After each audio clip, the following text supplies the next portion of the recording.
Suis-je la seule à ne pas avoir réalisé que la résurrection est tout à fait logique? Allons explorer cette idée.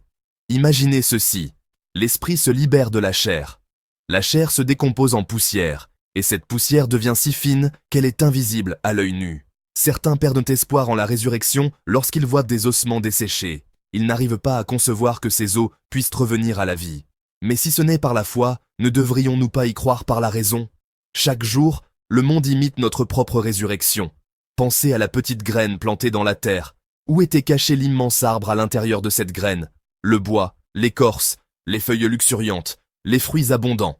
Rien de tout cela n'était visible dans la graine. Pourtant, par un dessin magistral, la graine contient le potentiel de tout cela.